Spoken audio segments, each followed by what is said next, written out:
देखिए passage class 10th में भी आता है, 12th में भी आता है और 11th में भी आता है, 9th में भी आ जाता है, छोटे क्लासेस में भी आ जाता है।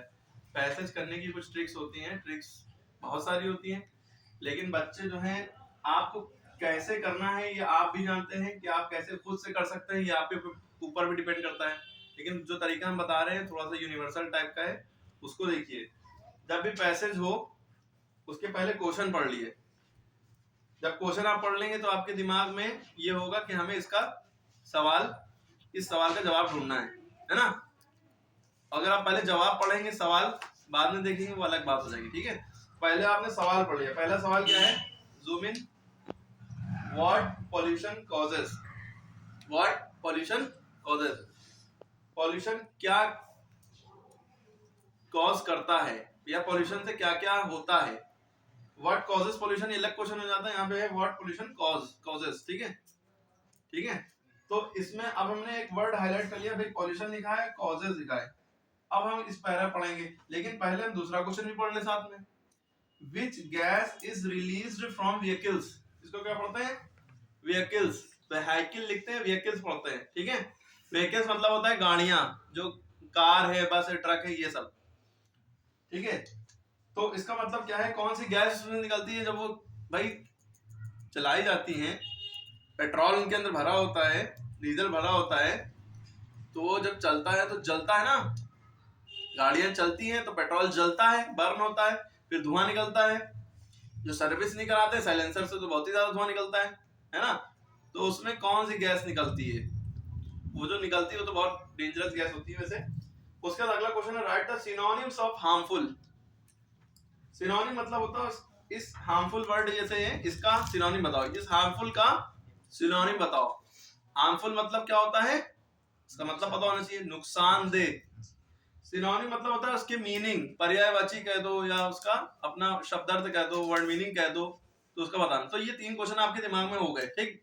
अब पैसेज पढ़ना शुरू करो। अब देखो पैसेज जब पढ़ा जाता है तो पहले जल्दी जल्दी एक बार पढ़ लो, दोबारा में थोड़ा धीरे धीरे पढ़ो, ठीक है। वरना अगर आपके पास टाइम कम है तो इतना एक ही बार में पढ़ना और एक ही बार में आंसर ढूंढना। तो आपके दिमाग में ये वर्ड है पॉल्यूशन कॉजेस। अब देखो कहीं लिखा है, आपने पढ़ा, pollution happens when unwanted gas and other material escapes into environment, ठीक।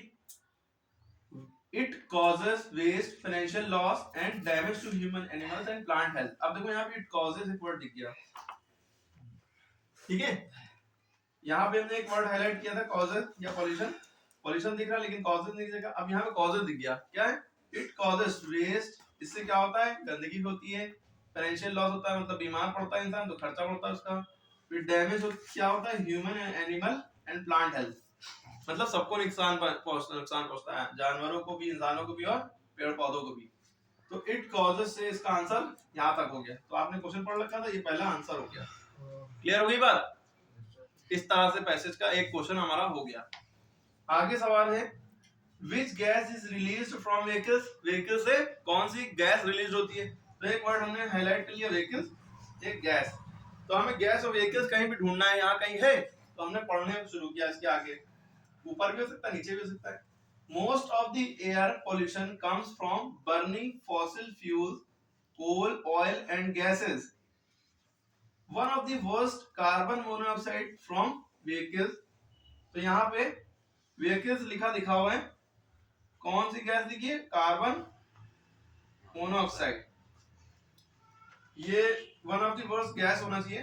तो one of the worst gas, बहुत ज्यादा जो खतरनाक गैसों में से खतरनाक गैस क्या है, कार्बन मोनोऑक्साइड, है ना। तो ये किससे रिलीज हो रही है, व्हीकल से। जब गाड़ियां चलती हैं, पेट्रोल जलता है तो ये गैस से निकलती है। कार्बन मोनोऑक्साइड को केमिस्ट्री में कहते हैं CO, ठीक है। और कार्बन डाइऑक्साइड को कहते हैं CO2, बस खाली 2 लगा दो, ठीक है। वाटर को कहते हैं H2O, पता है ना। ऑक्सीजन को कहते हैं O2, ऑक्सीजन हो गया, ठीक है। तो कार्बन मोनोऑक्साइड गैस वो होती है जिससे दम घुटने लगता है, तो ये निकलती है। तो हमें क्या है, विच गैस, तो इसका आंसर क्या हो जाएगा, कार्बन मोनोऑक्साइड। तो इसका आंसर क्या होगा, कार्बन मोनोऑक्साइड। ये आंसर नंबर 2 हो गया। यहां से यहां तक के आंसर नंबर 1 हो गया था ना। अगला क्वेश्चन है, right the synonyms of harmful. अब इतनी नॉलेज आपकी वो चेक करना चाहते हैं कि कम से कम आपको इतना वर्ड एक मतलब तो पता हो। अब हार्मफुल देखो यहाँ पे लिखा हुआ है, tobacco smoke is harmful even breathing in others people smoke. Tobacco smoke मतलब जो सिगरेट लोग पीते हैं, अगर अगला बंदा पी रहा है, आप पास में खड़े हो रहे हो के आप पी भी नहीं रहे, लेकिन उसका धुआं सूंघ रहे, तो आपको भी नुकसान करेगा, बहुत ज्यादा नुकसान करेगा। पता लगा कैंसर उसके नहीं हुआ, आपके हो गया। आप ज्यादा सेंसिटिव थे, आप तो पी भी नहीं रहते हैं ना, तो ये भी हो सकता है। समझ में आई बात? तो जो कोई सिगरेट पी रहा हो तो अपनी नाक बंद कर लिए, बिल्कुल वहां से हट जाइए, सूंघिए बिना, बहुत डेंजरस होता है उसका धुआं। ठीक है, आपके लंग्स को, फेफड़े को काला कर देता है। बेचारे लाल लाल गुलाबी फेफड़े होते हैं, लंग्स वो काले हो जाते हैं, ब्राउन हो जाते हैं। उसके अलावा भी जम जाता अंदर जाके, फिर आप खांसते ही रहेंगे फिर, और खांसेंगे नहीं जल्दी, अल्लाह को प्यारे भी हो सकते हैं, बाकी जितनी किस्मत।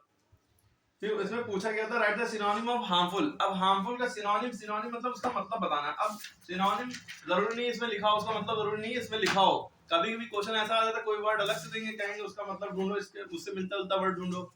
ठीक है, तो वो तो नहीं है, इसमें हार्मफुल वर्ड है, इसी का सिनोनिम भूलिया, इसका मतलब तुम्हें अलग से पता होना चाहिए। तो उसका सिनोनिम का मीनिंग हो जाएगा, किसी को बता सकता कोई? इसकी हिंदी पहले पता होगी तो अपने आप दिमाग में आ जाएगा। सिनोनिम हार्मफुल माने क्या होता है? सॉरी, नुकसानदेह या खतरनाक भी कह सकते हैं, या जानलेवा भी कह सकते हैं कुछ। अब इसी तरह के कोई एक वर्ड अपने दिमाग में सोचो जिसका मतलब नुकसानदेह या खतरनाक होता हो। डेंजर या डेंजरस, है ना? तो इसका आप आंसर क्या लिख सकते हैं? सिनोनिम इसका क्या हो जाएगा? मतलब इसका वर्ड मीनिंग लिखनी है। डेंजरस क्या हो जाएगा? DANGEROUS। ठीक है, डेंजरस खिलाड़ी है ना।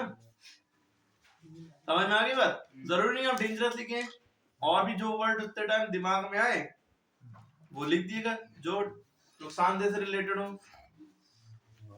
है ना। अनफिट, ये याद आ रहा है, जैसे अभी ये लिख सकते हैं। कोई भी वर्ड आए मिलता जुलता उसका मतलब होना चाहिए। अब मान लो यहाँ पे सिनोनिम ना लिखता, कह देता एंटोनिम लिखो। उसका क्या लिखो? एंटोनिम। एंटोनिम मतलब उल्टा, सिनोनिम मतलब उसका मतलब मीनिंग, इस वर्ड की एंटोनिम मतलब उस वर्ड का उल्टा मतलब बताओ। तो हार्मफुल माने नुकसानदेह होता है, इसका उल्टा क्या होगा? फायदेमंद। फायदेमंद को इंग्लिश में कहते हैं बेनिफिशियल। क्या कहते हैं? बेनिफिशियल। तो हो जाता है इसका BENEFICIAL। ठीक है, बेनिफिशियल। बेनिफिट माने फायदा होता है, बेनिफिशियल उसी से बना है। तो समझ में आई? तो कोई भी पैसेज आए, बस ये ट्रिक अपनाइए, पहले उसके क्वेश्चन पढ़ लिए, फिर दिमाग में क्वेश्चन रखिए कि ये पूछा गया है, उसमें कोई वर्ड हाईलाइट कर लिए, उसको ढूंढिए, उससे रिलेटेड वर्ड कहीं पैसेज में आए हुए हैं, तो अगर जो वर्ड आए वो हाईलाइट कर लिए, अंडरलाइन कर लिए, फिर पूरा पढ़ के देखिए, वो उसका आंसर वहीं बन रहा होगा। ठीक है, मान लीजिए इस क्वेश्चन को इस तरह से पूछ सकता था, ये यहां से ये वर्ड उठाता, या ये वर्ड उठाता ही नहीं, वो अलग से क्वेश्चन दे देता कि राइट एंटोनिम या फाइंड एंटोनिम ऑफ बेनिफिशियल। क्या कहता था? बेनिफिशियल। ठीक है, बेनिफिशियल वर्ड मतलब क्या होता है? फायदेमंद। कह देता कि बेनिफिशियल वर्ड का उल्टा इस पैसेज में ढूंढो, कोई वर्ड आया हो इस पैसेज में बेनिफिशियल, यानी बेनिफिशियल माने उल्टा होता है ना, इस वर्ड का एंटोनिम ढूंढो, इस वर्ड का उल्टा ढूंढो। तो आप बेनिफिशियल का मतलब आपने सोचा क्या होता है? फायदेमंद। तो फायदेमंद का उल्टा क्या होगा? नुकसानदेह। तो ऐसा कोई वर्ड ढूंढो जिसका मतलब नुकसानदेह हो, तो ये हार्मफुल आ रहा है। ठीक है, या तो इस क्वेश्चन को ऐसे भी कर सकता था कि find the synonyms of dangerous. Dangerous they देता, कहता उसका मतलब ढूंढो इसी पैसेज में, तो हार्मफुल हो जाता। ठीक है, तो इसी तरह से आपको समझना चाहिए कि क्या होता है। अच्छा, फॉसिल फ्यूल का मतलब होता है कोयला, तेल, गैसेस, ये सब फॉसिल फ्यूल। फॉसिल फ्यूल जमीन के अंदर जो है, जो कोयला और ये जो पेट्रोल बनता है, पेट्रोलियम जो होता है जमीन के निकलता है, तो जमीन के अंदर जो पेड़ जो होते हैं बहुत पुराने, समंदर के अंदर भी होते हैं, वो गल जाते हैं, सड़ जाते हैं और मर जाते हैं, मतलब पेड़ डेथ हो जाती है उनकी, और लाखों साल तक जो है जमीन के अंदर धंसते चले जाते हैं, और जो है सूरज की रोशनी, गर्माहट पहुंचती रहती है, उससे वो उनके अंदर एनर्जी रहती है।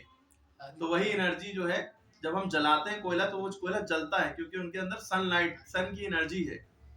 ठीक है, समझ में आ रही बात? उसी से कोयला बनता है। उसे पेट्रोलियम जो होता है लफ्ज, पेट्रोलियम से ही पेट्रोल बना है, डीजल बना है, मोम बना है, प्लास्टिक बना है, सब कुछ उसी से बनता है। ठीक है, जो खोद के निकालते हैं, फॉसिल फ्यूल उसी को कहते हैं। ठीक है, फ्यूल माने पता ही है, पेट्रोल डीजल वगैरह। फॉसिल माने तो रिमेन्स ऑफ द एनिमल्स और प्लांट्स, प्लांट्स का ही ज्यादातर लिया जाता है, एनिमल्स की भी जो अस्थियां वगैरह वगैरह सब भी बहुत कुछ मिलता है। ठीक है, ज्यादातर प्लांट्स की जो रिमेन्स होते हैं, मर जाते हैं प्लांट, वो जमीन के अंदर होते हैं, उनका जो है वेस्ट मटेरियल वही बन जाता है काला काला लिक्विड, उसी से पेट्रोल बनता है। ठीक है, तो ये एक अलग एक्स्ट्रा नॉलेज थी उसके बारे में जो आपको पता होना चाहिए। ठीक है, वरना आजकल कोयले तो अलग अलग तरीकों से बनाए जा रहे हैं, लकड़ी को जला के और काट के घर में बंद करके टेम्परेचर लगा देते हैं और 24 घंटे के अंदर तैयार हो जाता है कोयले। ठीक है, ठीक है, इतना काफी है।